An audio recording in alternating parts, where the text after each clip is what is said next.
Hello, my name is Jonas Hunter, and I'm a recording arts student here at Full Sail University, and this is my producer podcast for advanced session recording. The producer that I chose to talk about today is Quincy Jones. I chose Quincy Jones because, first of all, he's one of my all time favorite producers. I just think that the music that he's done and the catalog that he's put together is outstanding, really. I mean, that's an understatement. But I feel like, he's set out what the career of producer should be.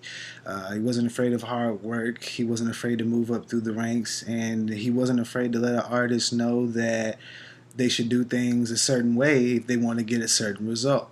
I mean, this is working with greats from Frank Sinatra to Duke Ellington to Stevie Wonder to Michael Jackson, and the list goes on and on. But out of all those names, every last one of those artists was successful, and he had a hand in it.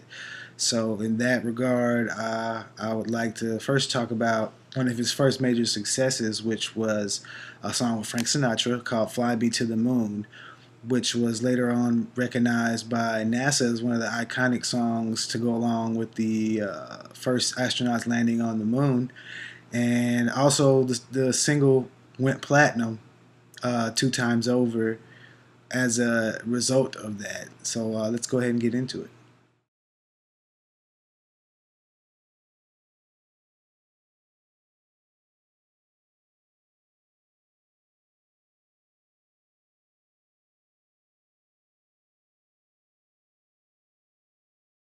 Quincy Jones was born March 14th, 1933, in Chicago, Illinois.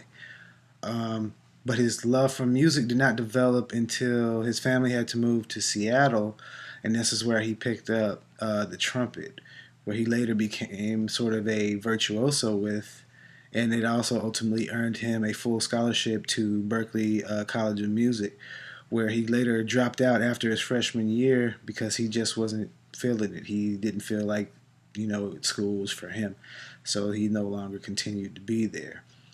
Shortly after that, still as a teen, he formed a jazz duo group with the great Ray Charles, who was also a couple years younger than Quincy. I think he was age of 16. They had a little jazz combo while Quincy Jones was working for Capitol Records. At Capitol Records, he finally worked his way up the ranks and became the first African American executive. He was the vice president of Capitol Records for a while. Uh,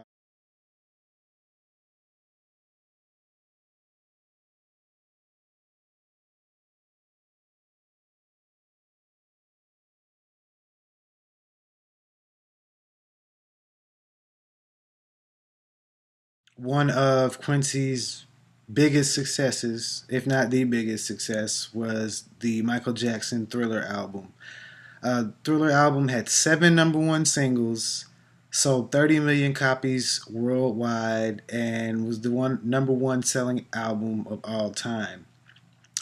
Um, this marriage of and contrast of styles, if you will, as you can tell, worked out to the success of Michael Jackson and Quincy Jones. Michael Jackson was already a star, but this catapulted him. The Thriller album catapulted him to international superstardom, and he became a success and a household name across the world. Even to this day, after his death, Michael Jackson fans are still Michael Jackson fans. I don't care what generation you were in or whatever. Well, part of that success has to be given to Quincy Jones because without him and his production style and making those everlasting hits, Thriller never happens. And it also has one of the most iconic videos of all time.